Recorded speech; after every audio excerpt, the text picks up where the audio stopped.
Ladies and gentlemen, we are in for a real treat tonight on Sportswire. Because, I've been doing this for about 5 years, and my guest tonight has known me for just about 5 years. We've been 5 bringing years. on his players every single year since COVID. We get ready for another season, another team he owns, other place he's going. I've Yeah. mentioned his name probably more times than anybody else's name in my career. And Oh, now that's a, finally he has decided finally. to talk about his journey. And his journey has led him from some really big things. In a past life, he was an actor, a movie star. Now he's become the guy that, well, forget about Coach K, forget about Coach Pops, forget about even Coach Tibbs. He is the best coach around. He is the best coach in the Man, tri-state area. He has done thank it you. all. The Women's Reverend. team, Lady Underdogs. Underdogs now AAU team. Tri-State Admirals, and of course, where we know him most, our New York Harlem Underdogs. He's in Yes. multiple leagues. He's got quite a journey. He needs no further introduction, but because this is the first time he's on here on Sportswire Radio, and all of his players have got that introduction, he has to get that introduction that his players and everybody else has got. So with that,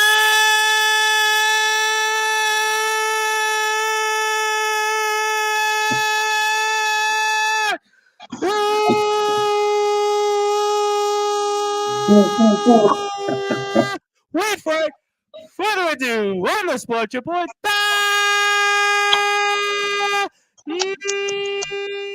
number one, global sports show, the one and only. The one and only.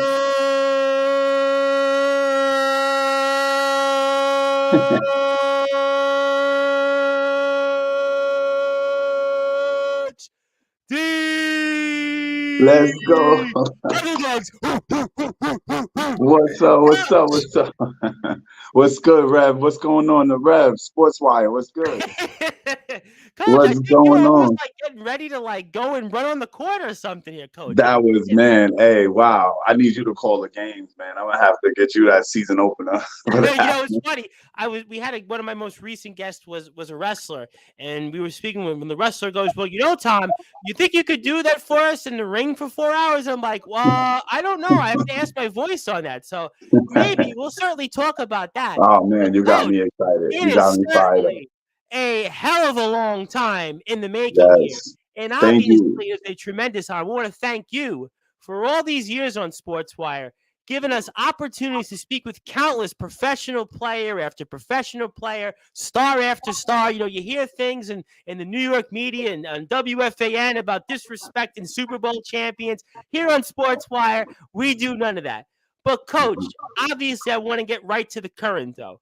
Our Yeah. Underdogs and our Admirals actually have some pretty big showcases coming up on the other side of the river at the Prudential Center. First Yes. coming up this weekend here on the 5th, this Sunday, and then on the 16th of November. So for those that are listening and watching on Sportswire Radio, talk about what we're going to expect from our Underdogs and Tri-State Admirals showcases coming up at the Prudential Center.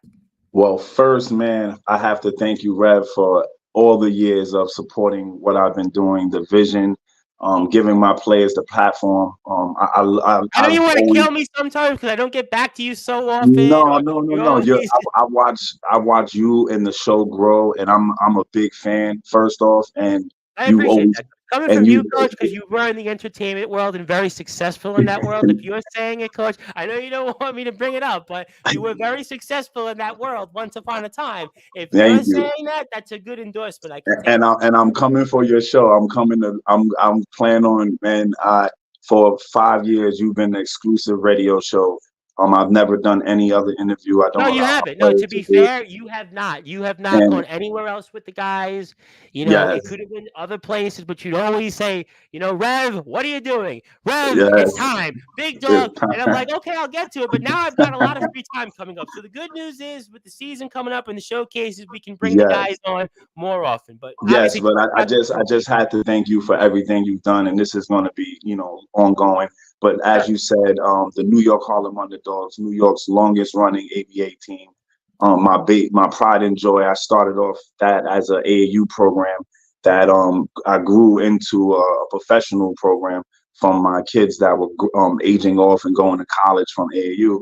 But I Yep. saw after college they didn't have anything, and I didn't have anything to help them. So I researched, and I love what the ABA stood for at the time, Absolutely. and I was able to turn us professional 5 years ago. So I remember. excited, love what the New York Harlem Underdogs is about, giving platforms for unknown athletes like myself.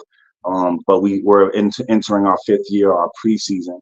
So right now we've been currently evaluating guys in our portal, which we've been doing these amazing pro showcase games for. Again, nobody signed, just me wanting to help and give guys a learning curve on the professional system, on a bunch of things that we have coming up, like combines and tryouts. So the Underdogs, shout out to them right now. The winter guys, they're playing in their last weekend of preseason before we cut down and get ready for the bridge to the Tri-State Admirals. So shout out to all those guys, and they're playing this Sunday a doubleheader. We have a 7 p.m. game versus SWP, a post-grad program.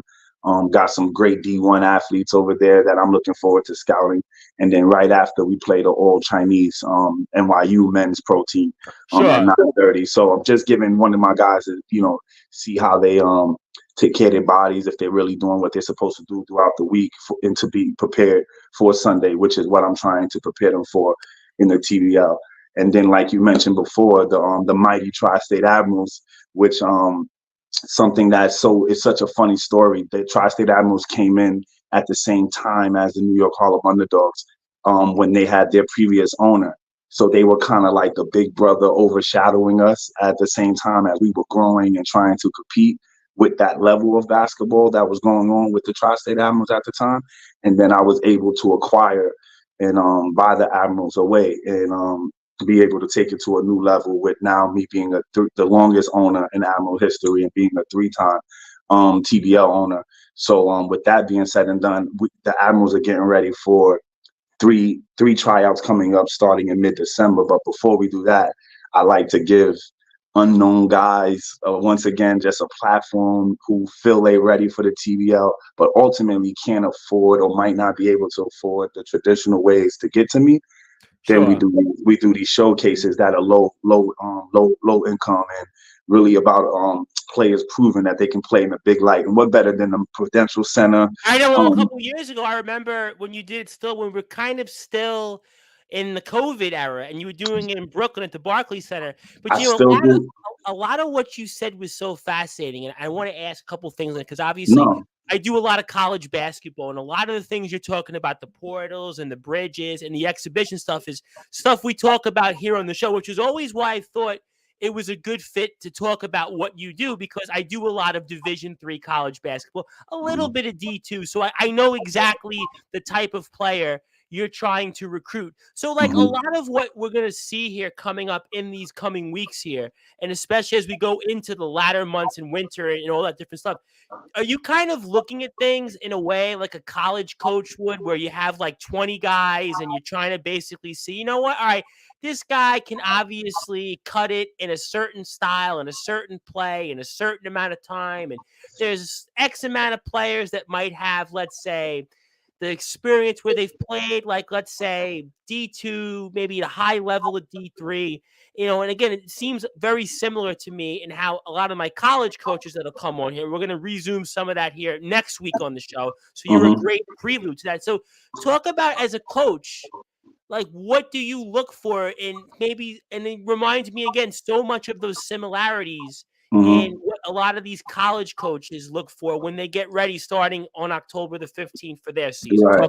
It's funny you said that, because if for people out there who played for me, and then you probably know this too, I'm very old school and very traditional. So it's funny you kind of pick up the old school college formula of how you feel. Well, when you said bridge, portal, you said combine, you said a lot of things is, we here on the show. I mean, right, absolutely. And one of the crazy things is I've being such a loner and a lone wolf, I've been able to kind of create my own filters, because I've run into so many different levels, and I don't like turning players away, even from 9 years old And AAU you've had kids that guys on the past that didn't even play almost like after high school organized college right, ball at all. I mean, right, you've had guys you would see, whether they were playing in Rucker, whether they were playing in Dykeman, whether they were right. playing down in downtown Manhattan over by NYU. You were a guy that if you saw somebody that could play, you would give them a shot. So that's what I was going to build on, and that's the most challenging part because the colleges coaches don't breed the players for professional basketball, and Yeah. the best players that I've had come through my doors who have had great coaches. You see it in their game, in the fundamentals when they play, and they take that stuff all the way up to them to the TBL to the G League. But then there's a large audience of bad coaches, and then players who are able to come through other coaches' systems, getting away with over dribbling or um, not being able to read the pro system. So I just feel like college coaches are making a better transition to the pro style, but I do find that it takes a lot of time destroying and rebuilding the players to that come out of the D3, D2, D1 circuits. I've coached all the levels. Yeah, I know that. I know And that. from Malik Hardeman and all of them. So the main thing is I see the work ethics are different from Division 3, Division 2, Division 1, and I try to instill that in guys. Like, Well, hey, yeah, I mean, a Division 3 we know is non-scholarship, so those players they're having to learn basically at the behest of what that coach wants to play in their yeah, particular style. The D2 coach, it's a little bit of both. hmm Obviously, you have a D1, which is almost kind of like think of it like a AAA at this level D1 schools where you get the scholarship, but there's still that mindset. So I'm curious then, like, and I never asked you this question because I've had a hmm lot of your players come on in the past, but have you ever, let's say, gone and tried to recruit like at these like local D2, D3 levels where you watch? Because I cover a lot of it, whether it's at the CUNY schools, whether it's to a lesser extent SUNY, certainly a lot of the schools in the Long Island area, which is a hotbed for D3 basketball. Have you ever like tried or gone and recruited those players? That's that's been my biggest weakness in all the years you've known me. Is everyone that's found me has found me through. I feel like Instagram. through God's grace because I'm not highly promoted, and a lot of referrals come through other people that really love helping players. So my alliances and my affiliations with different leagues are because the CEOs feel share the same similarities about helping players, but no, that's my biggest weakness, and that's something that we're addressing this year. I'm looking forward to that college basketball starting this winter. That's kind of why I didn't return to the ABA this season fully because I wanted to be able to build my relationships with the college coaches, and recruit the 1 and 2 year players that are out of school because there's a The lot of JUCOs, homeless yeah. athletes, and the TBL is the highest level right under the G League. So I want to really help a lot of those kids that are graduated college 1 or 2 years out and don't have a home, and I want to really tap in with those coaches. Well, that's actually, I'm interested you say this because obviously I'm going to be covering a lot of college basketball, and Oh, there's I certainly. should be everywhere you're at. Please make sure I get Well, it. I want to say one thing on this, and obviously, if you want to get in touch with Coach D, we have all the links here, or the portals. If you want to follow the Lady Underdogs, the Underdogs, and the Yes. Tri-State Admirals, in one sense, I can't necessarily blame you because before last year, don't forget 2020, 2021, 2022, even was hmm COVID still, so I you played couldn't during the have COVID gone. year. I was You full could. time during COVID. Right, but you couldn't have gone to those schools. And a lot of those schools, let's say here, if you were going to do like in the city, you were going to do CUNY, if you were going to do the Skyline Conference, if you were going to do even some of these under like NJCAA schools, you wouldn't have Right. been, or the USCAA, you wouldn't have been able to go there because there were certain protocols. So maybe now it's a perfect time for you. Because I remember Right. before COVID going out and watching those games, watching those players. So maybe now, Coach, it's almost like the right time for you to go out and maybe scout some of these players from these It different places is. because now it's open. Talk about that. Yes, I'm excited about, like I said, just putting the Admirals and what we're trying to do in better relationships with the schools and going younger because one thing is you want to catch the athletes before they get damaged. It's a lot of damaging basketball that goes on with the politics, and me Yep. being an owner and being a coach, and being, having some agent experience, I come at these guys with a little bit of every angle, and hopefully, I always tell them, I hope they will appreciate it in the long run, because a lot of them don't believe me until they find out the hard way, So, but we're getting better with that, man. God has given me a good impact and a good ability to Oh, reach listen, these you young guys. always had the gift of gab. You always had a ability to network. Listen, I know you, but I think one of the things that's also interesting to talk about, which I really could sympathize with you for two reasons. Obviously, A, I have a radio station. I have all these different people I speak with, but also, you spoke about the politics of things. And I do a Hmm. lot of wrestling on Sportswire. And, to break the fourth wall, there are wrestlers that have their own in these different places around the world. They have their own companies, and you have to kind of separate yourself as the promoter and then the Hmm. person that's the talent. You're in a difficult spot because Right, everybody's going to want to come at you and say, coach, I want to play 35 minutes. right. Coach, I want to get the ball. But the truth is, there's an eye test. So you, as a coach, also Hmm. have to be realistic. And there are certain guys. Not everybody's going to be CB3. Everybody's going to be Kevin Cox. Everybody's going to be the different Right, players that you've right, had on, or even right, when you've recruited the Asian players, or the different players that right. played overseas for you. So, Yes. how do you kind of navigate all that? Because I think that's fascinating. Because again, I watch a lot of college basketball Hmm. at a local level, probably the type of talent you're going to recruit. And there are Hmm. certain guys that, you could tell that either they have it or they play a certain Don't. position. So how do you Right. navigate all this? Well, the first thing is finding guys that, because I played and I was a good player, but I was a great role player. So waiting for my chance to be a star. I never got that shot before my injury when it was my turn to be the first Well, option. you did So another world, another life. You did pretty well in that field, so I think yeah, it yeah. actually worked I out for played. I played. I had my fun. I got Oscar nominated, and then I left school you. to do I'm my thing. shocked Yeah, you even mentioned it. yeah, yeah, yeah, yeah. Shout out to my days when I played, and nobody really knows me for that. They know me as You were Coach. shocked that I even knew about it, by the way. You were Yeah, like, you 20 knew years, that? 20 years, 20 years I've been coaching. So, but no, the first thing I do is I find guys that have the same common denominator as me. They got to be cut from the same cloth, got to have the same story, the same work ethic. Me being a light skinned, thin kid, I had to play with a chip on my shoulder. I had to prove I wasn't a pretty boy. I had to be, so I was an angry player all the time. So I look for guys like that. I look for guys with something to prove. Everyone bet against them. And a lot of this basketball stuff is a lot of luck. You got to find a great coach that you fit their system. So I'm lucky that I find guys that fit my system. So that's another thing too. I look for guys who fit. I'm old school, so I don't change. I love my power forwards to be enforcers. I love rim protectors. I love shooting guards that can score. That was You always know, the foundation of listen, in the NBA in the 90s, what was the foundation? You had the big guy basically right underneath the net. You yep, had your power forward. You had your shooting guard that could go from the outside. And you had a yep, point guard that could feed the ball into a big man. So that was always yes. the formula, 25 years ago. Absolutely, and that's why Christian guys like Christian Butler will have career highs every year they play for me 50 because plus of the points. Yeah.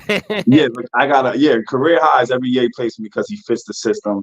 The guys like Zeke, one Yep. of my greatest small forwards of all time. He was one of my best fire cutters Yep. for 5 years. I've been trying to find someone to do what Zeke does. So it just takes a lot of luck, and you got to find a formula. The players got to click. But I just look for guys that got something to prove and play with purpose, because that's what the Admiral culture is about. We're gritty, hardworking, underdogs. Blue Our collar. team, Listen, you guys were always almost like it was the synonymous with the John Jay basketball team. Blue collar. You guys have always been blue collar, gritty. We think about yes, Harlem, the I underdog, like the that Tri-State Emerald. blue collar gritty. I like that. That's dope. Well, you can use it. Listen, you can keep I it. think You know, that's you again. It remind me so much of a lot of the college coaches that I have on the show, because every year you have to start and you have to go back and go have to recruit. I have to go hmm out and scout. And at this level, yes, it's a pro level, but you don't really know how long you're going to have these guys. So right. it's a really tireless job that you have. And I hate that part of the pro game because I love my players, but a lot of That's them what come I kind of like covering. I'll be honest with you. Which is why I identify with you guys more so in a way than the NBA, because I like the college game a lot more over the past 7 or 8 years, from. because with the college game the player that comes in, kind of like the players you recruit, they're Hmm. there for the right reasons, and they kind of Right. learn the system. And there's a whole like an identity almost. There's an Right. identity And you there. fall Whereas in love with the I love the player. pro game, but there's no identity. Right. And that's the hardest part with the pro system is finding guys that care about your franchise more than the name in the front, more than the name in the back. But then Sure. gotta trust me to know that I care about the name in the back, and not just the name in the front. So it's this selfless thing, and I think I figured it out. I lost a lot of games to know how to win now, and we're excited about the direction both organizations. The underdogs are the path to the Admirals, and the We're Admirals pick absolutely. their players from the underdogs. So We're definitely excited about the future of yeah, the New York man, yeah. Harlem Underdogs, the Tri-State Admirals, and the Lady Underdogs, and of course Yeah, shout out to the New York Lady Underdogs. we had Yes. the girls on in the summer, and that was They really had a big fascinating. time summer, our rookie season as a women's program, and we went off and made the playoffs, undefeated in Dykeman. And shout out to the star players. We re-signed about 7 of our Lady Underdogs, and we're regrouping for the 2024-2025 campaign in 4 different professional leagues, because I'm fighting to make women's basketball year round. But Which I it's a agree with good. you on, by the way, because I have always felt in myself, and when I do some of these college basketball spots, I Mhm. got my friend the brute force Brad Weiss, who played college at St. Joseph's, who by the way has a bad back, so he's not going to play on your team because he don't have much left anymore. He's No aged out. He's worries. 26. But the point is that we've always said for all these years that women's basketball should be getting the same treatment as men's basketball, and I said this on the show with the girls a few months ago. To me, women's basketball, like 80% of the women's basketball is better than the men's basketball. I mean, so I'm Yeah. glad that you said that, honestly. Yeah, and for me, it was always just I'm a New York guy, so I just see the death of women's basketball when the summer ends. There's nothing for them I know. for the greater of 8 months, and they just look forward. So I've just been trying to strike a lot of emotions. I've been ruffling feathers of the older coaches that have been keeping the game alive for all these years. But like I said, I'm the new kid that comes on, and shakes things up, and we don't care who you are, and we want to play you. But we got a great group, and continue to look forward to big things from the Lady Underdogs. They're going to do wonderful things. Absolutely no question about that. I wanted to ask you because you've actually gone and actually went international of Yes, we were supposed to actually have some of the players on in the Dominican Republic. We obviously knew yes, that. And then I remember, I think it was in the spring, you guys went to Canada. So talk about those experiences. I think that's really fascinating that you went to yes. those places, and kind of talk about what did you and the players learn from that. Well, shout out to the whole FIBA, association, and shout out to I don't want to say the other team's name because we was going to do big business, and then Yeah, whatever you do, don't give them any promotion. yeah, no, but they inspired it once I learned that what they were doing down there, and I felt like it needed to be done up here in New York, and I felt like there was a lot of players that probably without my help wouldn't even think that they can go international. So I did the market research and learned it, and created the USA Bloodhounds, which is an opportunity for me to give guys like Christian Butler, who's been longtime pros, but now needs that FIBA, highlights, and needs that proof out there, even just to solidify. And I use Christian Butler a lot as an example because he's our most accomplished athlete. But Absolutely. with that being said, the FIBA, it's been an incredible experience. We've lined up on our first season, which was 3 tours. And this next season coming up, we're hoping to do 6, with slowly growing it as the demand needs to be there. But we got a great formula. We went out to the Dominican Republic and went and created the Santiago Cup, which was great for me because I got a chance to recruit for the Admirals. So it's kind of like, and then I found out like the how affordable the players are, how big the Dominican basketball is. Yeah, it's actually Um, pretty big. Actually, a guy I interviewed, I don't know if you saw him down there now. The guy Jason Brower okay, I think he was at John Jay. His father was Derek Brower, who played on the oh, Syracuse okay, Final Four team, and he was a okay, walk. He was at St. John's, and then he was a walk on at LaSalle. and then he was recruited to play at John Jay for a year, and then he's playing over. I think he played in Puerto Rico, and he might Nice. have been in Dominican Republic. So I know that there's actually a big basketball Yeah. scene. That's how I Yeah, know. it was huge, and it was my first time, and moving with 8 players across the world. I went by myself, no staff, me with 8 young men who were well behaved, represented That's themselves. hard to do over there in the Dominican Yeah, I Republic. was The proud of women, the myself, beach. man. It was scary, not being able to speak the language and English not being nowhere near a concern out there. So it was like really difficult. I was on Google Translate a lot, but it was a wonderful experience. The kids were incredible. It was just the players enjoyed and just soaked it all in, man. And we went 0-4, so it was great I for wasn't them. going to ask about that part, but I was going to Yeah, ask yeah. more about But I the took experience. non-pros. None of the guys I took were professional. They were guys who just felt they were ready and wanted to go, and I worked out with them over a month. We went out there, and they saw that they needed to work on their game. But we're reloading now for the next one, December 1st through December 3rd. We'll be back on the road And again. when you went to Canada, what was that like when you went to Oh, Canada? man, Canada, another place that just big on basketball. I loved how the fans treated the athletes, all levels from NBA, G League down to TBL. It was like incredible fan base. The people were incredible.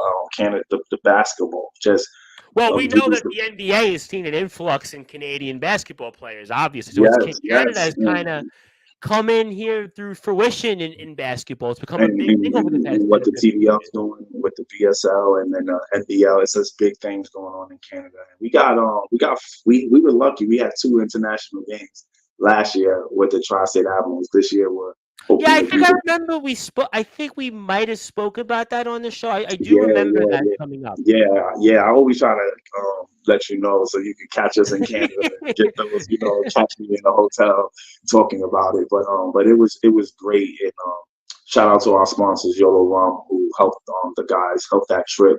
So it was great, man. And we're doing big things in the front office. I'm shaking things Do up, you man. do you expect to go back to Canada again, like those Yeah, places like yeah, yeah. Ontario and Quebec? Yes, the Admirals are a premier team in the East Coast, and the word is getting out for the type of coach I am and what I'm looking for. So the league has nothing but love for me as an owner, and been so supportive of helping our guys get out there. So we're hoping to get 4 national games this year. Oh well, Um, listen. Certainly, one is better than one, and I actually have a couple comments here. Let me get to them. First, I want to say hello to my buddy Ron, who says good evening, Tom. I want to say hello to my buddy Mr. Ace Reed, all the way in Australia. He says good day, Bryce. I say good day to you. It's 1:40 your time there. But I have a question for you, which I yes, know the answer. But has anyone for you? Well, you. He means like, in other words, has anyone gone and NBA. played overseas, not NBA, but like overseas, another league? 'Cause you've had a couple of those instances. Maybe Yes, you I've were in had, one I've of had, those. I would say out of 300 pros, I've would have coached. I would say about 15 of them have went across water. But yes, I have tons of athletes that sign FIBA contracts from year one underdogs to every year. Even right now, Idris Joyner, who's playing in Ireland from the Tri-State Admirals. But yes, several professional athletes have been able to use our platforms to get film and evidence. Like I tell my players all the time, this is the platform where you get evidence you belong to get to the bigger teams. So we're just a stepping stone for the underdogs and for the Admirals. So yes, a lot of signed players. Emmanuel, well, we call him Buddha, but Buddha with the G League last season we discovered him as an underdog.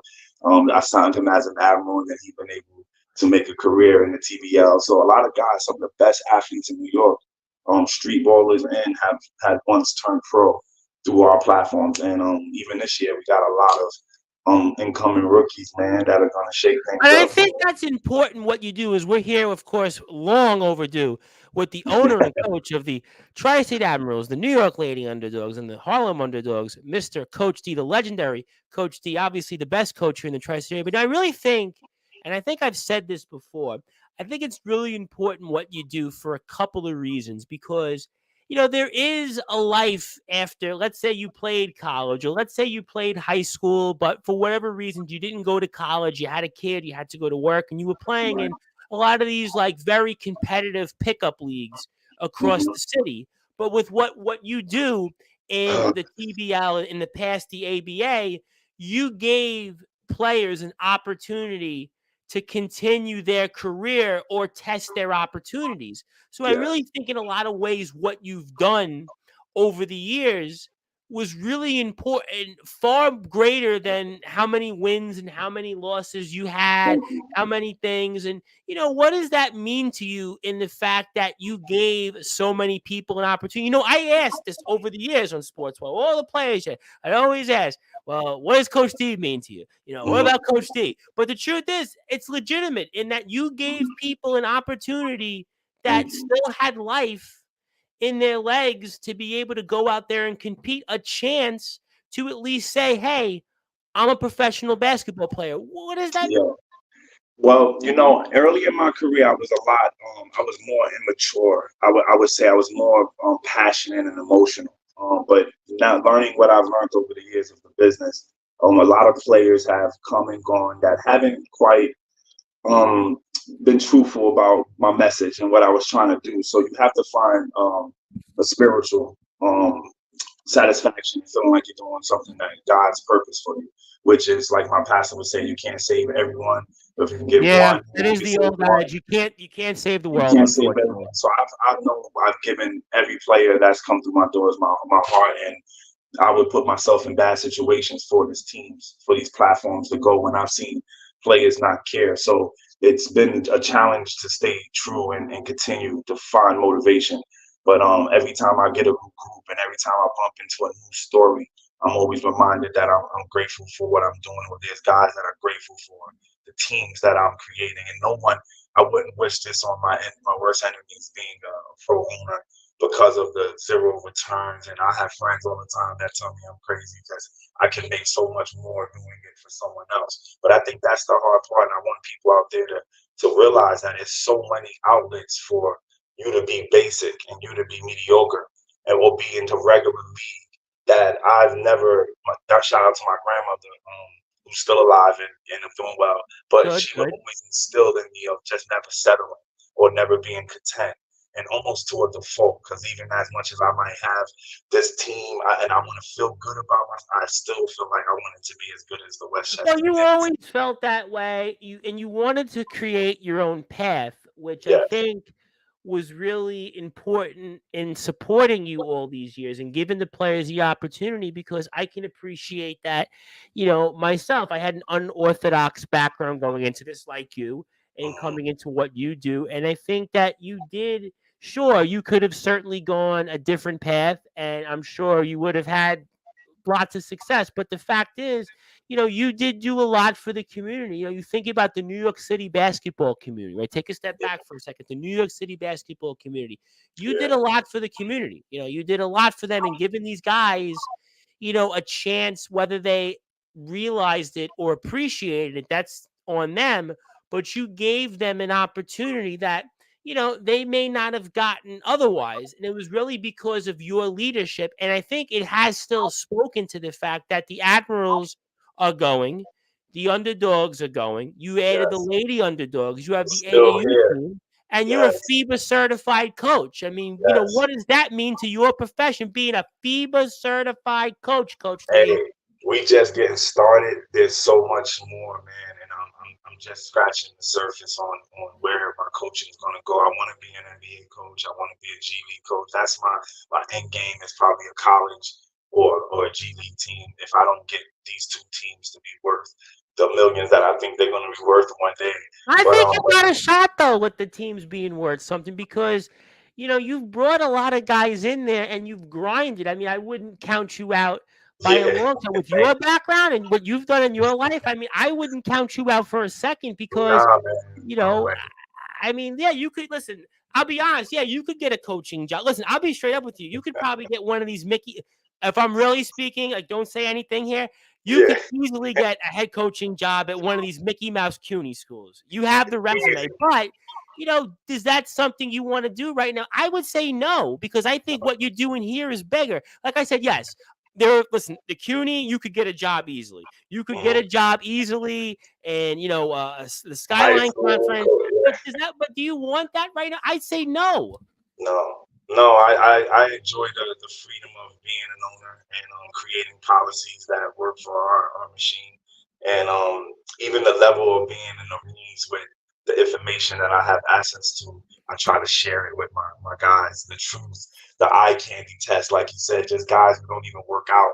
And you'll hear me get so You know, pissed I off use about, the eye test so much in basketball where you yeah, watch certain guys and you'll see them, because I would say I probably in the season, because now with D3 starts on Monday, I would right, probably say, Brad and myself will watch maybe 70, 80 games, maybe even 90, right? 70 to 90 games in the season, right? So you'll yeah, know like certain guys that they obviously aren't in practice you're shooting their free throws. They're not yes, going back up in the court. They're not playing defense. They're not boxing us. You could tell like certain guys. So yeah, I mean, there are guys that I don't want to use the term, but I'm going to use it anyway because I'm live on the radio. They yeah, hot dog it, or they almost yes. kind of like they're not going about it that the way that they should be carrying themselves. If And that then want people to pay you. I'm in the business of paying players to play, I understand. and sometimes they'll think they worth NBA money, and you're like, bro, you don't get five people to a game, like Yeah. and so it's educating the basketball players, unplugging them from the college matrix and teaching them, because when they come out of college, they don't know how to brand themselves. I allow No, my no, players. college, and I'm glad you said that, and I don't want to veer off, but I think Mhm. that one of the things you've always been a good talker. You've always been good with the media, but unfortunately, and I'll tell you from example, because I've been covering college athletics for Uh-huh. 5 years, and a lot of the college players, they're not, you would think that they're like very well spoken, very like communicative, and unfortunately, like I've interviewed a lot of college players, and Yeah, 80% of them unfortunately do not know how to be self-promoters. They're kind of like, right. I'm a basketball player, this Yeah. is my thing, and Yeah, that's it. they talk about everything else but that they're basketball players, Correct. and Correct. it drives me crazy. It's not what the business of this is about. And I No. look for players that understand that. And my contract state how many times we need you to promote a week and Well, I think, but things. I like that because I do wrestling, and in the wrestling world, you'll have a 22-year-old wrestler versus a 22-year-old college pro. Now, the college player will maybe be far more athletic or far more talented, but that Right. wrestler with far less experience in their craft will come Yeah. on my show, and they'll be the greatest self promoter in the world. Whereas I've had guys on very, very accommodating, very successful college bet. Even I hate to say it, but I'll say it. I had Jason Brower. Jason Brower is a pro player. Jason Yeah. Brower came on here and he was boring. He was boring. He was like the guy, like, I could care less about you. So like, there are certain guys that come on and it's like they have monotone like voices. So I appreciate that you do that as a self promoter. Hey Rev, I'm sorry. I'm looking at you and I'm sitting here saying I'm gonna get mines. I'm going to be by next year. I'm gonna look like you. I don't know, coach. I don't know if that would I'm be gonna good. start it. I actually was in the I was two things. I was in Brooklyn yesterday. I was on 14th Avenue, and somebody stops me and they go, "You." I said, "Oh, okay. What did I do?" I've seen you on YouTube. Are those real? I'm like, "You want to touch them?" Then I was in the supermarket Sunday, and then the guy Yeah, goes, "Wow, really?" But I would recommend what you do is unique. You're a businessman. You're a self nah, promoter. You I do a hear great you. job. But we want Thank people you. to follow the underdogs and all these Yeah, platforms. We have big showcases coming up on yes, November the 5th, November the 16th at the Prudential Center. Be there yes. or be square. Get more information on Instagram for the underdogs. Also, the underdogs are on Facebook as well. Underdogs ABA. And we are hanging out with the legendary Coach D. I want to ask you this question because I asked the guys this a couple of years ago. Steve Talk to me. Francis. What did you Yes. learn from Steve Francis? Steve Francis taught me so much. Shout out to Steve Francis, still a mentor of TV mine. franchise. Yep. Yes, still a mentor, still very passionate and active. And anytime I reach out to him, but he came on board. He I saw my remember. vision. He saw my vision, and he came in to enhance it fully. I was able to get him to partner with me on bringing free agents to the Barclays Center. So it was just a huge success, huge event, and that's when I kind of knew that I could reach these guys. That was a legend, a Hall Oh of my Fame. God. I mean, You know, This guy who And scored 10,000 plus points in the NBA. I mean, that's very, yes, very hard right. to do. Steve Francis did so much for me, and my first, and being one of my first NBA guys to really come out for me. I have so many NBA people I've met, but Steve was the first one to give me a chance. Taught me so much about business meetings. I'll tell you a true story for Oh, everybody out there. Our first meeting with Steve, where he finally, I'm getting him hyped. We're on the phone. He's loving me. He's like, okay, man, let's meet up. So I called the meeting, and he's like, let's meet it. Let's go to Ruth Chris.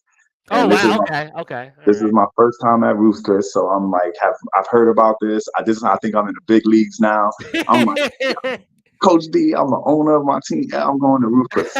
But something told me, I'm like, he's, Steve Francis, multi-millionaire. I'm just Coach D. So I'm like, maybe I should take a few $100s with me just in case I got to pay for my own meal. So anyway, we're having this great meeting. We're having a good time. People coming up to us, and the dinner's over with. The check comes, and Steve is still in conversation, enjoying, but making no indication about the check. So I just happened to feel that and picked it up. The whole bill for us covered our dinner. So what I Oh learned, my God, so what Coach I learned D. is the person who calls the meeting pays for the dinner. So Steve taught me, because it was the meeting I needed, and it was something that I learned a lot of etiquette that night. And but that's just one of the small funny jokes of just our first encounter, and just me being nervous and meeting with an NBA guy, me being a fan. It was just so many emotions, and that's one thing I don't hide about who I am as a person. Is I'm a kid in the candy store with this No, basketball. you've always, I tell you what, I always appreciated about you in all these years was your enthusiasm, your energy. You really do believe in this. No, no, I'll be straight up, because I have had on so many people on Sportswire over the years in different professions, different things. I have had on the pros, and there are like some people, and it's like, they don't love, or they don't have the vision, the drive. Anybody, I remember this in economics class. They always said, if you had a drive and a vision, you will be successful. And I Yeah. think that nobody can ever take away from you, Coach, in all these years, that you always believed and you always envisioned the ultimate goal. It's almost like the Will Smith movie, Pursuit of Happiness, right? He Yeah. was always going out there, and yeah, there was the crazy situations, and he was in the Hmm. bathroom changing, and he was running to make the I've bus and been everything. there. I've been there, But man. yes, I've and been so have there. I. So have I. But the point Right. is that you have always loved what you've done. Yes, And I sir. think that that's what carried you. And sure, Steve Francis didn't pay for the check, but the point of the story was that he's here and you could talk to him. And it's Steve Yes, and Francis, right? and I had arrived, and I was glad, and I was just it was I look forward to more meetings, and it's bigger meetings, and thank God I had a few $100, but I can imagine a $10,000 check. Like I see big things for what I'm trying to do for the unknown athletes, and I'm not going to stop till we're a top tier platform. No, you definitely will. But I gotta ask. We mentioned Christian Butler, and Christian Butler's been on here, I think, 3, maybe 4 times over the years, Yes. and Hmm. he's probably, to me, the player that has been most synonymous with you over the years. Yes. And what has he meant to you? And obviously, I've asked him about you, but I Hmm. give you the opportunity to talk about Christian Butler, and what has he meant to you in coaching him all these years? I've watched. I've known CB for his, I was the first coach to sign him and turn him pro in the ABA, and I watched him go from the ABA, and then I signed him first in the TBL. So all of the things his success in the ABA led him to being called up, and he earned everything that you see, and why I keep coming after him year after year, or giving him these long termers, because I've watched and witnessed him set standards 6 years ago about being a pro, when none of us really, when guys around didn't even know what being a pro was. He was doing that stuff, and to the point where they hated on it. And him being a hated player, and me being like a hated on coach. It was a great thing, and true story. I tell players sometimes. Christian CB doesn't probably tell us. He'll tell you I lost my damn mind, but CB wasn't a starter for me when I met him, when I first signed him. He was battling. He was in a position battle. So I remember his body language at the end of the bench, and just how he was. And then, you know, he would go out and kill, and he would just have this funky attitude. And one day he called me, and he did something that no other player did. Other players would assume things about me, would label me, but he called me and just kind of was like, man, you know, what do you want from me? What do you see? And or like, what's your system? He was the first player to have that combo. And once I talked to him about what I expected from him, he got the starting job, and we never looked back. He kind of fit and understood me. I think that conversation, I remember it like it was yesterday, but it changed our relationship, and he bought in. That conversation kind of like he bought in, and everything kind of fell in line. But Christian Butler is just a constant pro. I watch him be, you know, a big baby and learn, you know, and from being, you know, and always just being upset with everybody's work ethic. That's where the big babiness would come from, just not knowing how to respond to people not wanting it as bad as him. And every year I try to get it right. I try to get us with the team and get people around him and myself that believe in what we're trying to do. So like I said, I think we got it right. I think he's at the most maturest he's ever been to probably lead and be what he needs to be. He couldn't have been at any other time. So I think that I'm expecting career G League numbers from Christian Butler this year, especially as it's approaching, you know, should be his final year with me. So we're trying to make this special. And I'll just speak that because I want the next level for him so badly. But I think we all do, because he's a guy that, you know, you think about stories, and we talk a lot of stories in wrestling on the show, where guys will, you know, there was a wrestler we had on a few weeks ago that was basically watching the company he joined. And you think about CB, and Christian Butler was a guy that wasn't a college player. He wasn't he was basically a player in the streets, and you know, he was playing and found him through a combine.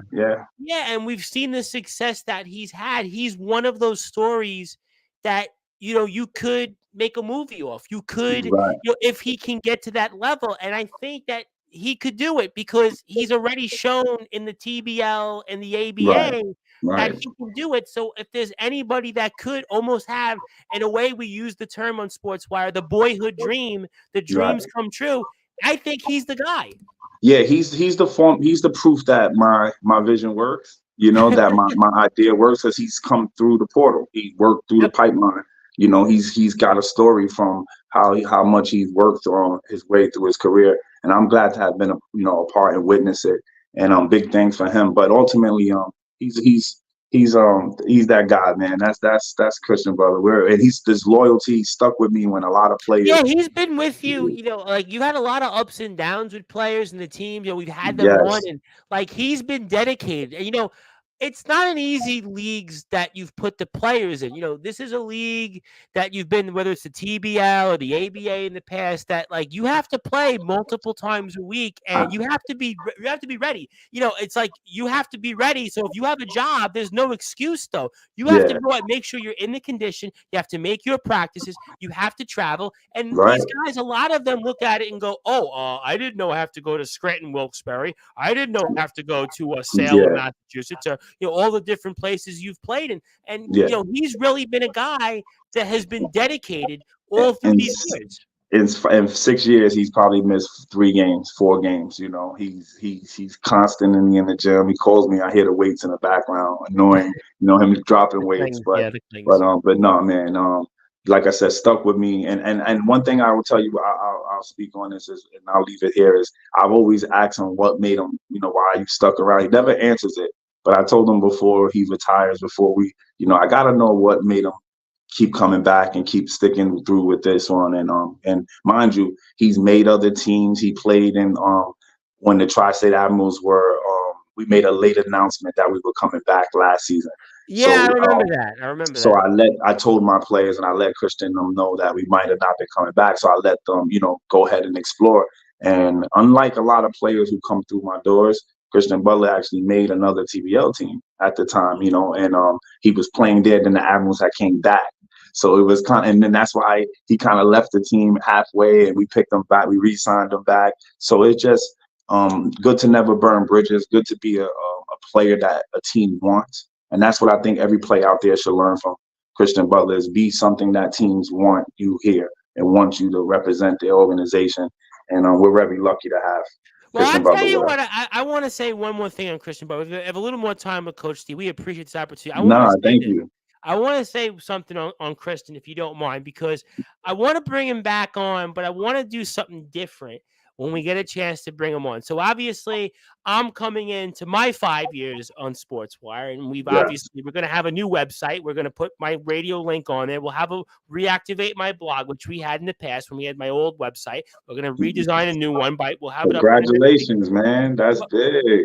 But let me get to what I want to do for you and Christian. So what I want to do is I want to bring Christian back on before the year is out, and I want to induct him in the Sportswire Radio Hall of Fame. So if you think you could maybe ask Christian Butler if CB3 wants to come on back to Sportswire, get inducted, I'll have a big speech for him. We'll spend a few minutes. We'll obviously say Yeah. some good things about you. Obviously, make sure Nah, we that's get what's that in up. with the knife.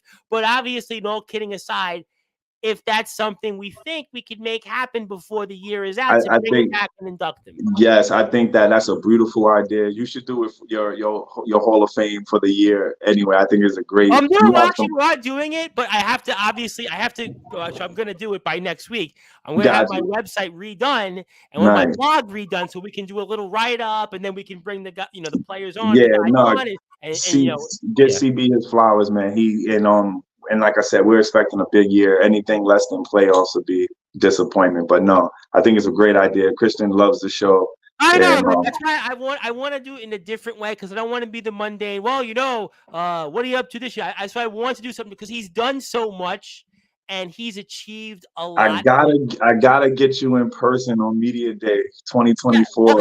Okay. So when is media? How about that? When is Media media? Day is mid-February, so Okay. I so can we actually do mid-February. The only days I can't do Wednesday okay.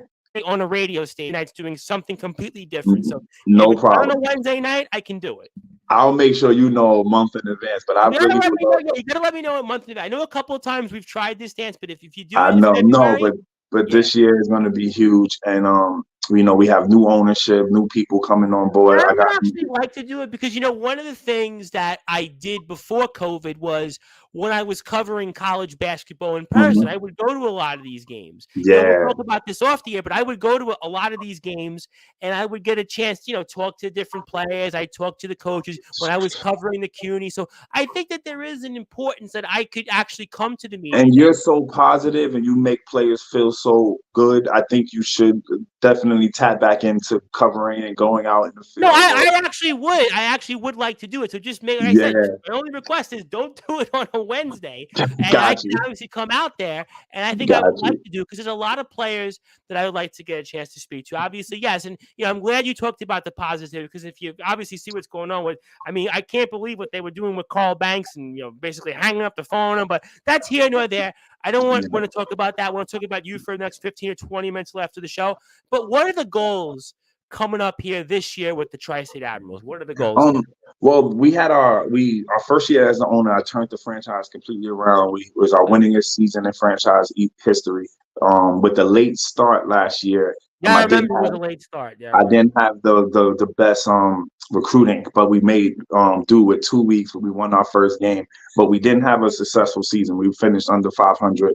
So right now the goal is to restore us back to the top of the conference. It's a complete turnaround. We underachieved last year. Had a great team, but just shot below Yeah, I 30%. remember we were really excited about last year, and we thought Yeah, like it had high expectations, and it didn't yeah, kind of yeah. But we end where shot we were less than hoping. 30% from the three. We shot below 50% from the free throw line. Well, that's in college. They always say those are the magic numbers. If you shoot, Right, and we were always plus 25 in turnover. So there's certain things that and that's me being a coach that gives rookies a chance, because I have always for the past 2 years probably been one of the highest TVO teams that signs the most rookies.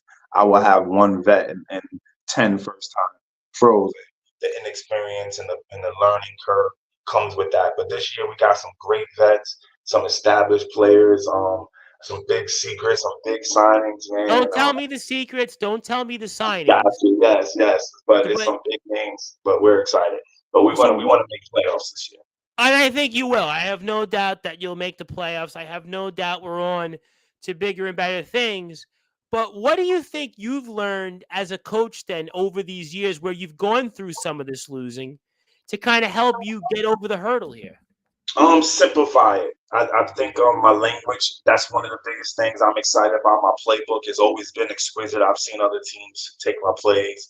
I beat some big time coaches who Yeah, I 30, remember there was. Yeah, you had a couple. I remember because you tagged me yeah, in a we few. took down Yeah, the Syracuse Stallions. I had some big that's it. major, That was the yeah, Syracuse. I know very major, well the major, Syracuse yeah, Stallions. Sure. major victories. We've scared a lot of good teams for a half, and then we'll get young. So but no, what I've learned is to simplify my system, to break the things down into codes more or less. Like if it's something like you know, like Don't say it, but I know what you're saying yeah, because yeah, again, we just do. having better I simpler do. language. I do college. We do St. Joe's. We do Five Towns. We do John Jay. And I know that the coaches will tell me off the air that there are certain things and they're called a Yeah, certain acronym. So yes, I know yes, the yes. There you lingo. You don't got to Yeah. tell me. Yep. So just learning it, and then just getting higher character guys. Last year, I thought we did good with the character. We didn't have no quits, no failures, no nothing like that. We had a great team. So I want to continue to build on high character men that share the same vision and stuff. So we should be really competitive. One of the Really things I competitive. wanted to ask, and you're going into this season, and you have these teams all over the place, and it's very hard, I guess, to scout these teams and watch them. I asked this question a lot going back to college where certain conferences and then they're going to go out and play in these tournaments and, you know, different parts of obviously the middle Atlantic and the tri-state area, and you don't really get a chance to watch these teams. But these are big leagues you've been a part of. So how do you be able to stay on top and scout and know everything and know these because you played in some big leagues? I mean, Yeah, how do yeah, you and talk that's about that? no, it's a great question, and that's one of the reasons why I slowed down a little bit with the underdogs just this season because I wanted to focus a lot more on the science. That's what the TBL and being right underneath, just being so close to the NBA. When I get Yeah. around those high level coaches, it's so scientific and it's so equation, it's so brilliant. It's more of a thinking man's game than people Yep. believe and understand that seeing the X and O's. So, but no, I really feel like this is it's How many weird. clipboards do you go through in a year? I never asked this question No, to a coach. so Like how okay, many? so the ABA is more harder to scout team, but the TBL does a wonderful job with their national broadcasting. So I have film on every team. We Yeah, the see, ABA. I mean, listen. I mean, I don't want to pile on the ABA. I know there's different places that are going to go and do stuff yeah, for the ABA. me either. That's why I just kept it I'll say it for you. Like the yeah, ABA, I don't even know. Like you'd have players and they wouldn't play the next game, and then you wouldn't know if they showed up and they'd forfeit the game. right. I don't want don't say anything. You don't have to. No, But no, that's the the stuff that TBL, but the TBL, I know the TBL for a long time, just before I've right, known you. The yeah, TBL, there is a level of professionalism there. You're yes, going and into a much more professional type thing. everyone is held accountable in the TBL. The owners, especially, because the TBL is based for the players. The TBL is about the Yep. players. They're clear as day. Like this is our league to help our players, and 75% of the TBL is profitable. The team, so their league does. The ownerships out there are just incredible. The front offices in the TBL. So no, man, Well, it's a they're in markets that actually, in a way, kind of don't have like an team, NBA team. So there's kind right? of a market. It's almost like in baseball, they'll have independent baseball leagues, and they're Yeah, in certain markets that don't have a professional team nearby. So it's right, kind of the same model. So I could right. see that. And then all those areas have big time colleges, so they have leftovers. When your leftovers are former D1 athletes and he's just working at Target, it's they're right down the road. So Yeah, um I could totally see that because again, there's a yeah, lot of players in these different places that played 4 years at D1, and our market is horrible. It's so hard to find talent in the New York, New Jersey area because I'm well aware. the rent is so high, the bills are so high. These kids are out here trying, they're not saying kids, they're trying to be men and take care of their Well, family. listen, again, you don't have to say anything, but Yeah, like I'm going to go on my soapbox for a second, and we'll spend a few moments with you. But the level of play in places like the CUNY and the Skyline Conference has dropped off for those reasons. Because if I'm a commuter student, right, and I've got a girlfriend, and I only get X amount of financial aid, and then I'm right, still living at home, and my parents are struggling, I have to right, still go out and be able to go help them with the rent. Then I have to go right. provide for myself. And if I have a girlfriend, so the level of play has Hmm. dropped off so dramatically in those Right. conferences. And then the players that you're not going to recruit them because, they can't do Yeah, it. yeah, and it's so true. And it's hard to get kids to believe in their dream and do what we did, stay down long enough and believe and live Yeah, without a well, lot of I think, well, you were lucky because you in a past life were successful. And I, in a quasi past life, was also kind of successful financially. So we were right, able to at least kind of explore those things. But these right, players, you're absolutely right, weren't right, lucky. But, I want to ask you, obviously, as we got a mhm, little bit more time with you, right, and what an mhm, honor, is what are one or two, if you had to say, I always ask this question to people, but I've got mhm. to ask you, as a coach, if there are one or two moments that has stood out most in your career so far, Coach D, what have they been? Um, the game against Albany Patroons, Okay. the number one team. I remember the first time I played them, the coach didn't even stand up. They kicked our butt so bad he didn't even stand up. So I took that loss so personal, and it tore me up until the next time they came back to our house, and I had to wait a year to play them. So the next time they came back to my house, he stood up the whole game, and we had them, and we trailed, and they won by like 4 in the fourth. But we was trying to mess up that first, second, third place thing, and he stood up the whole game. So when I earned his respect was the first moment that stood out to me the most. And the next thing was I would say my experience with the Westchester Knicks. Oh yeah, I know the Yeah, Westchester well, very well. being able to be with the head coach and spend time. I spent 10 hours there learning and seeing what the G League is doing. That changed my life because I'm able to come back, and I haven't been the same since there because you see that environment and you're trying to recreate it in your Well, atmosphere. But my co-host when we do basketball, Brad Weiss does work for the Long Island Nets, which are in the G League. So I know the G oh League very wow, well. yeah, and And I we just covered can't. a player. I don't know if you saw him or not. Ryan Terrell from Yeshiva. He's in the Yeah, G okay, League right now, yeah, and yeah, he's supposed to be yeah, like the Jewish Michael Jordan. He's this guy. yeah, We covered him. Brad played against him. I covered him. This guy in his sleep could score 50 points in a college game. I can't wait till he gets to the league. Yeah, yeah, yeah. I can't wait. He's gonna be good for the sport, you know. But yeah, man, it's just an exciting time, and I'm trying to control the pipeline for basketball in New York City, and you know, do something special that hasn't been done. I don't know many coaches that have as many you know, No, what you've done, opportunities. I want to say this. What you've done, Coach D, and I'm not just saying it because I've known you. We speak on and off over the past 5 years, but you really have done a very unique, special thing. You didn't go the standard route. I'll have these coaches come on or these college players. Next week we're doing a spot with Gordon Shawyer, played at St. Joe's, doing some Awesome. work at Stony Brook. But no, it's not about him. But like they go to the standard route. They were high school this, they were college Yeah. that. The coaches, they worked their way up the ranks. You didn't do that.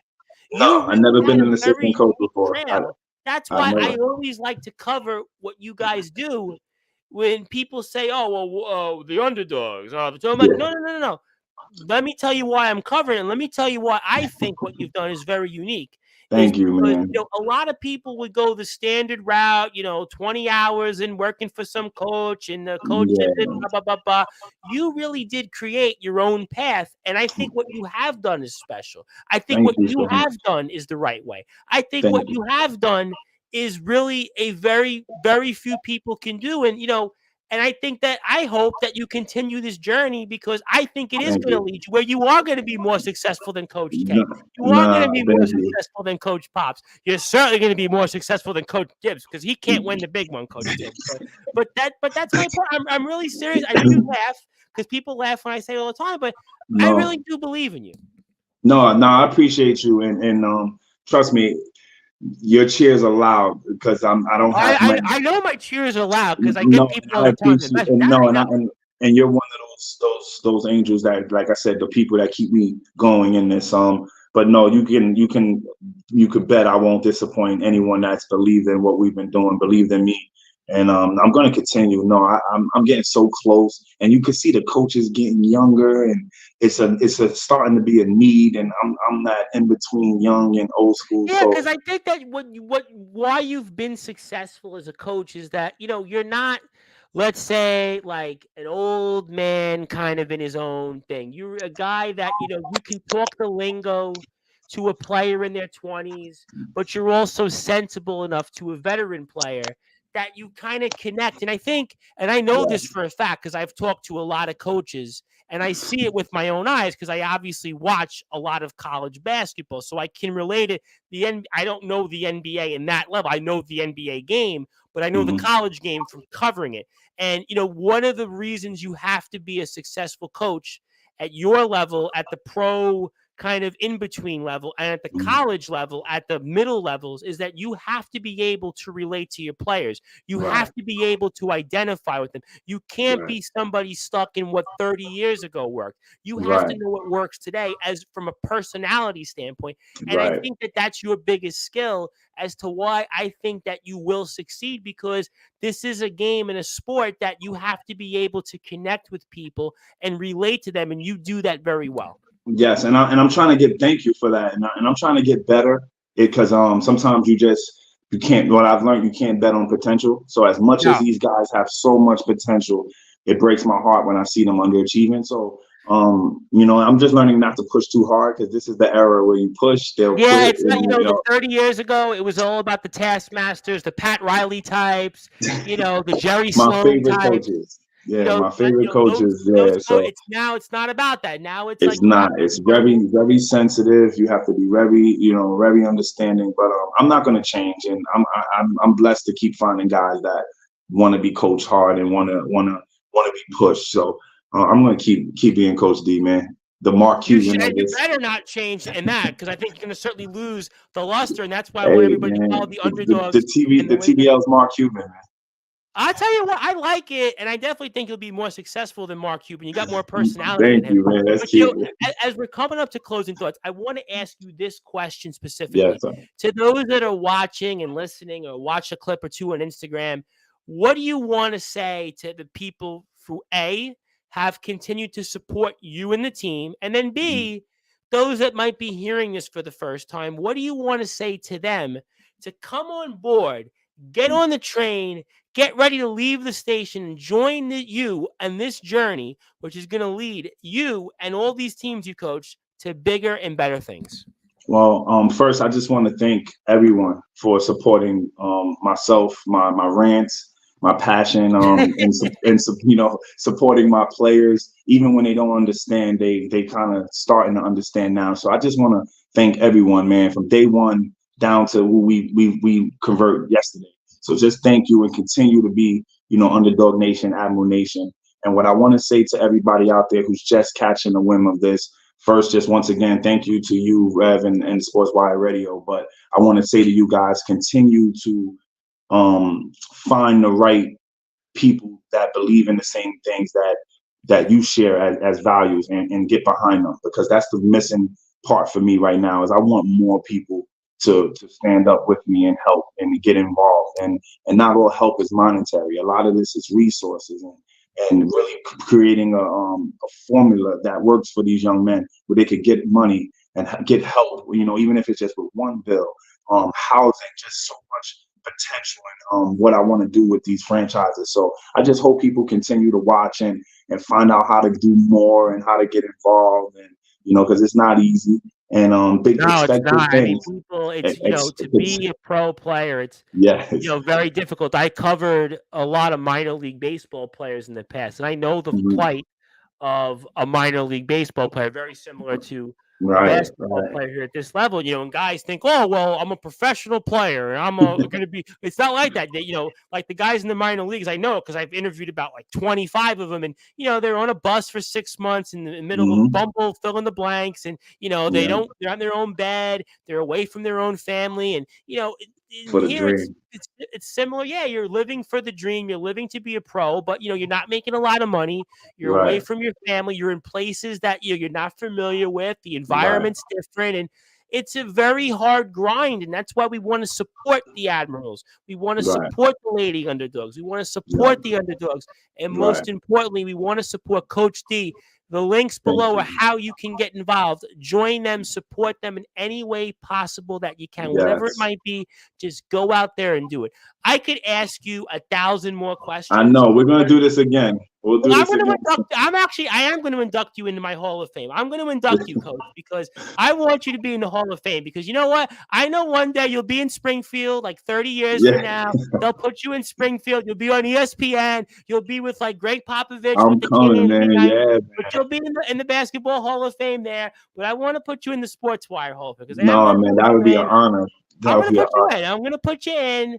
I am going to do that. So we're going to bring you And back thank you for anytime being you a proud sponsor, man, of all the teams and support my players, man. For years, I'm a you guys sponsor, have but been. the truth is, I don't see myself. What I see myself as is somebody that supports the plight of a basketball player and the love of this game that they go out there and do. And You I always tell equate me you that. guys. You So always tell me that. I tell you all the time, it's the truth. you, I yeah, that's why you to always me, tell me that. you I know, thank you all the time, and you won't I take know it. You be like, because people tell me all the time, you're the most humble man in the world. You don't take success. You don't say thank. Because I said because you know why? Because I want to put the spot on the people. But here's the truth: the underdogs, the Admirals, and the League Underdogs. I've always wanted to give you guys a platform before we sign off, is because I see it very similar to all my wrestlers that come on here, all the colleges that we've had come on here in the past, where I see it very similar. You guys are doing it for the right reasons. You guys are doing thank it you. because you love what you do. You guys are doing it because there's a passion, there's a drive, and there's a goal. And I Yes, sir. think that there's no better way to support people that have those passions. And that's why Sportswire will always have a platform and a home for anything you do. I always tell Thank you. people, Coach, that as long as I have a pulse and long as my foot's not in the grave, I'll continue to bring people on. That's why, listen, with the internet, like what you do, how you own the teams, Yeah, for free of charge, the internet radio, we plug it 24 hours a day, 7 days a week, 365 awesome. days a year. I give people an opportunity to air their podcast, to give them a chance to be You heard on the do. radio. I do these shows, free of charge because I believe I'm able to do it, thankfully, financially. But the fact is, I Yes, do sir. it because I want to give people the platform, and you'll always have that platform. And I thank want to you, give you man. the floor. Yep. And I want to give Yeah, you the floor no. for closing thoughts. Anything you want to plug, share, or say, Coach D, fire away. Shout out to all the basketball players out there. Continue to chase your dream. Train more than you play. Get the reps in, get the volume shooting in. You rather just train and master your craft before you play any pickup. Stop playing in the same leagues year after year. Look for more. It's cool at first, but don't settle, man. There's so much basketball out there, so many countries that play ball. So look into that. Do your market research. I want to thank Sportswire. I want to thank the Rev. I would like to thank our sponsors, YOLO Rum, Kenheba Luxury Cigars, Dr. Timmel, our team doctor, for the Tri-State Admirals. And these are repetitive sponsors, looking forward to the new sponsors that are coming on board this season. And shout out to our new ownership group, Visionary Investors. Shout out to David Boone Jr., who's going to be coming on as a partner with me for the next year, assistant general manager, a new front office, a new energy, same admiral, same mission. But I'm very excited about this. November 16th, the Prudential Center. Sign up now. The New York Harlem Underdogs, great preseason. We'll see you guys in 2024, and good luck this weekend. And let's keep making history out there, y'all. New York City, New Jersey, stand up. Yeah, shout out to my brother. Shout out to my family, everybody, my baby girl. Let's do this. Yeah. Absolutely. Listen, we are looking forward to the future. The future is bright. The sky is endless. And we have no doubt that we will continue to keep pressing on with coverage of our Yeah. underdogs, our Tri-State Admirals, our Lady Underdogs. And I got to do this one more time before Coach D signed up. We got to do it one more time because One more we cannot time. wait for the future. And Coach, Yes, sir. congratulations. You better Thank come you. on next time, not in 5 years from now. So we want to See make you sure. for Media Day Yes, Media Day I'm going to be there for. Media Day is 2024, yes. live in person. We're going to definitely talk about that off the air Gotcha. here. And thank you as Gotcha. always. And ladies and gentlemen, we were honored to have on here Coach D, our head coach of our Tri-State Admirals, our New York Harlem Underdogs, our Lady Underdogs. He's also a FIBA certified coach. He's also with the USA Bloodhounds and the Underdogs AAU team. This man has done it all. He is going to do even further, bigger and better things. We are Yes, looking sir. forward to those showcases coming up at the Prudential Center here on November 5th and the 16th for the Underdogs and the Admirals. Go on their links below for more details. My name again is the Reverend Tom Bryce, the host of the Sports Report, the owner of Sportswire Radio, the #1 global radio station, your voice of all wrestling. If you're on Sportswire Radio, go back to your regularly scheduled programming. I'll be back here tomorrow night with XCW New Age champion Eric Mason. But until then, good morning, good afternoon, good evening, wherever you are, on the #1 global radio station that is Sportswire Radio.